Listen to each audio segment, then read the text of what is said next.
Hi, this is Infinity, and I'm going to show you today about how I'm repairing, rebuilding, and restoring this Casspinet toy piano. I already started taking it apart, but this is the fall board of the piano with the piano's name on it. So I already took the lid off.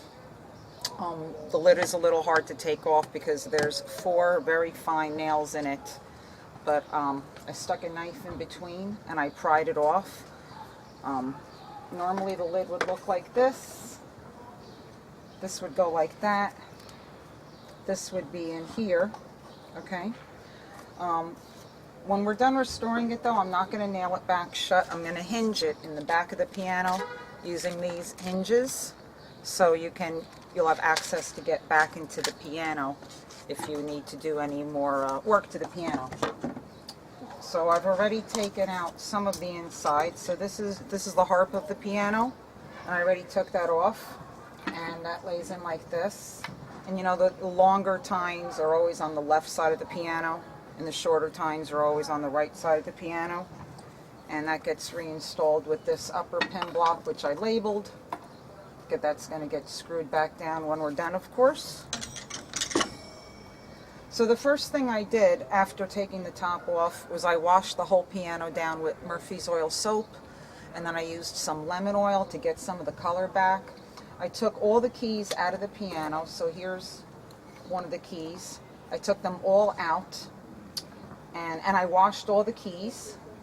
And a big issue that we had with the piano was this rod, and when we get the overhead shot I'll show you this rod was actually fallen, and that's why all of the keys were off alignment. Okay, so I think we're going to show you to the inside of the piano now. Okay, so here's the inside of the piano. So this is a horizontal action, okay? So the tines are in a horizontal fashion, right? So it's a horizontal action as opposed to an upright action where the tines would be upward. So this is already removed. So the tines get struck with these hammers, which are actually pins. And these hammers were all pulled out. They were re-oiled with WD-40. This whole thing was re-oiled, and the sticking problem still exists. If you see these pins, they're going up and they're not coming down. The keys, you're not hearing any sound because, okay, the part that produces the sound is out of the piano, so that's why it's a nice quiet piano. But right now they're sticking. So I realized the issue with why they were sticking to death. I'm going to start pulling some of these pins out. They were sticking not because of the pin having an issue, but because here at the end of each key, you're always going to have a felt pad. And these felt pads were sticking to the bottom of the pin block because 50, 60 years, however old this piano is, the oil that was in the pin block leaked and then created the stickiness. So we're going to remove all these pins. We might have to remove all the keys, and we're going to remove the pin block. I also want to show you this rod. When I originally bought the piano, all of the keys were in a down position, and I couldn't figure out why. And it was only until after I removed all the keys when I noticed that, and I'll show you here, you might want to pan over to the right or zoom into the right of the piano, that this rod that the keys rotate on had fallen down. And it's a suspension rod, much the same way as a toilet paper roll or a shower rod. This rod had popped out and fallen. So if all of your keys are down, if all of your piano keys have the same problem, then it's a problem with what's holding the keys in place all together as opposed to an individual problem with the keys. So if you have the same rod in your piano, make sure that the rod is firmly attached on both ends. It's just a matter of popping it back in. Right, so we're going to now pull out all of the pins, and we're going to try to remove the pin block out of the piano. And we don't know yet if it's just one piece of wood with 2 screws, but we'll see what what happens. I'm taking out a screw on each end. We're going to remove the entire pin block. All right, maybe we'll come back after I unscrew that. Alright, so that screw came out just fine. There was so much WD-40 in here that the screws weren't stuck at all. Alright, so it was one screw and one washer at each end holding the pin block in. Okay, that was absolutely perfect. I came out intact. Excellent. Alright, so you can see now the bottom of the pin block is sticky because of the WD-40 that has to go in the holes to keep these hammers going up and down. So what we're going to do now is, I think I'm going to take this over to the sink, wash it down with soap, maybe even sand it. We want this bone dry. I might even put some talcum powder. And as I can see that there is a lot of oil on the felts, so we're going to have to do some work on the felt pads as well. And then once they stop singing, it should be a perfectly playable piano. We do have a little crack here, which may or may not affect it. We'll see that when we reinstall it. All right, so let me get going on that. I'm just going to go ahead and wash this in the sink. Okay, so I washed this, and it's bone dry now, and I've done a couple things. We had a wardrobe change, so I washed the pin block, and it got dried out. I had to re-oil it, and then I had to wash it again. I didn't realize it was going to be this time consuming. So even with this pin block nice and bone dry, the original felt pads, which were gray in color, they were still horribly sticky. So I recovered these felt pads, and I'll do the last one here. So here is the original felt pad that was gray, and it's very, very sticky from the years of the piano oil leaking onto it. So rather than replace these felt pads, I covered them with some standard felt material that you would use for sewing or for a craft project. They were about a half inch long, or 3/4 of an inch long by 3/8. So I cut a strip. It was a little wider than this, and then I made a bunch of felt pads. There's some left over here. I'm going to take one of these felt pads and we're going to glue it on here. I don't know if the camera reaches the part that I'm doing. It does. Good. So any kind of glue will work because felt is extremely porous. So you can use literally any kind of glue you have in the house. So you don't need anything fancy. And then you get that felt pad on there. Now if you have to replace your felt pads for any reason, you might have felt pads that are missing or that are just beyond hope. This typical felt material will not be thick enough. This is very, very thin. It's made for sewing, for garments. If you have to replace felt pads, there is piano felt that you could buy, or you could buy something like this, felt strips.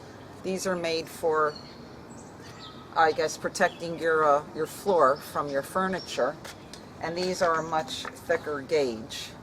And I could have done that and I would have had brand new felts, but the felts here were actually fine. They were just sticky.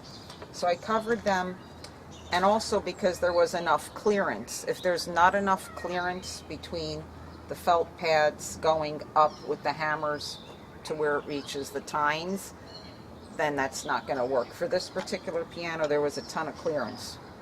Okay, so I'm going to pop that back in to the piano.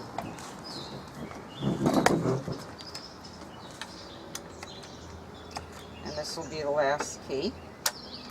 Okay, so you kind of got to snap it in good. All right, so all of the keys, you can see how they're going up and down very easily. But the true test, and you also want to make sure that they're separate. And in a couple of cases, the glue is sticking to each other, so I had to insert like a business card to keep them separated. That's always good to do in a gluing job. Okay, so I think we're ready to reinstall the tines. I also glue it on this little piece of wood, which is not staying very securely, but we're gonna, let's see, we're gonna reinstall the pin block, which is gonna go like this. I'm gonna screw that on. I'm gonna screw the tines back on. This all gets done in one swoop. this is all one set of screws that holds all of that together. All right, so let me go do that. Okay, so I screwed back in the pin block, and then I put all of the pins back. Now, a good idea if you want to make sure that your pins are smooth, flowing smoothly up and down, is to take a pipe cleaner and clean out all the pinholes. This is a genuine pipe cleaner that actually has metal pieces in it. So I recommend that as opposed to just a piece of craft pipe. Or if they're really not clogged, then you can do anything.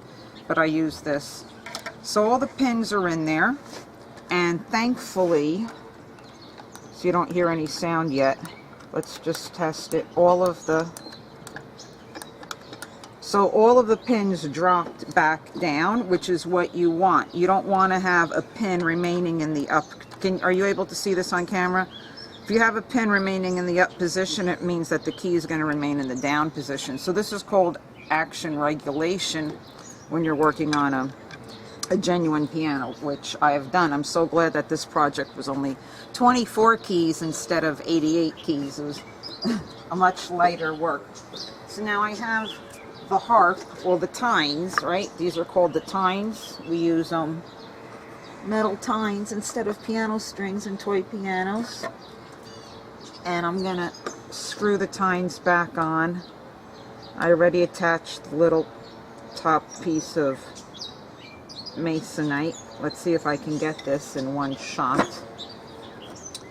Alright, so we're gonna try this. So while you're watching me screw this back in, I can mention if you have a toy piano project that you want restored and you think it's beyond something you feel like doing, you can always get the piano over to me, ship it, or get it over to me somehow in New Jersey in the United States, and I'd be more than happy to work on it, of course. And I will leave a link below this video where there's a description field of the video you're watching. I'll leave a link on my the page on my website that does that duties. This isn't my full-time job, it's more of a hobby, but I have worked on real pianos, so it was more than a pleasure to work on something on a smaller scale and less smelly. Real pianos tend to be smelly and dusty on the inside and a lot more complicated than this. Alright, hopefully we're going to get this in one take. The tines are made out of cast iron, so they are the heavy part of the piano. And if your piano that you're working on is already disassembled, you'll know that. I don't even have to tell you. Alright, so let's test it. Alright, so now that one's a little sticky. Alright, I'm not that thrilled with the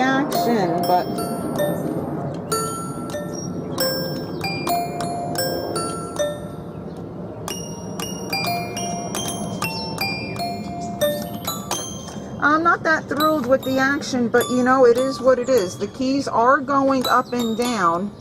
They are being responsive, but we're just not getting, yeah.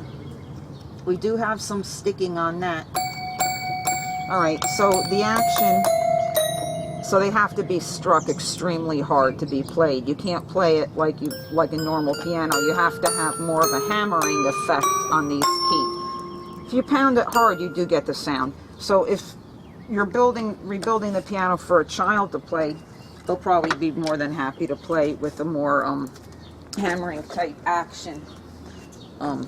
So now this is the full board, and now it looks like an actual piano. So the lid, now here's the lid, and with this piano you have a choice of leaving it like that, or it's upside down. That's better. Of leaving it like that or doing that. Okay, and that would be like serve as a miniature music desk, although there's no lip for the music to lean on. You know, I see nail holes here, so maybe at one time there was, but I certainly don't have the part. So instead of nailing these, so originally, as I said earlier, there were 4 nails in here. I'm not going to do that. because I might have to get into this piano someday. Instead, I'm going to take these hinges and I'm going to hinge it right in the back just the way you would on a real piano. So let me go ahead and do that now. Okay, so here is the hinge process in the process. It's getting dark outside and I'm getting cold, so I have to finish this up. So if you want to zoom in on the hinge, there's the hinge, and I did this in the way that how they hinge regular pianos, with the bottom is on the exterior and the top part of the hinge is on the interior. You can zoom back out again. And this tape is here because there's glue on the top. I couldn't put the nails on the top part because the nails would have stuck through the wood. This wood isn't very thick, and you don't want nails poking through and then you're going to have a sharp nail.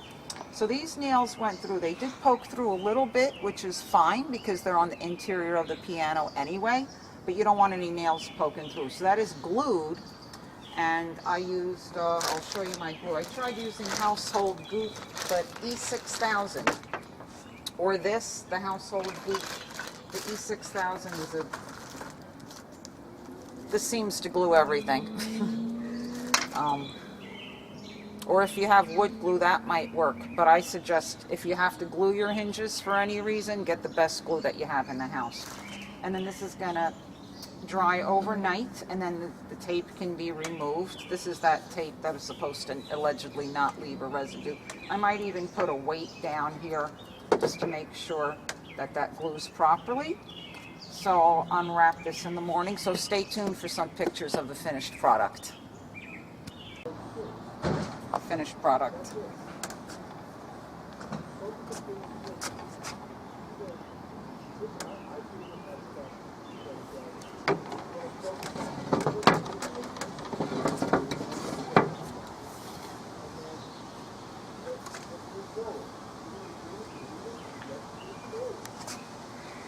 Get an overhead. Okay.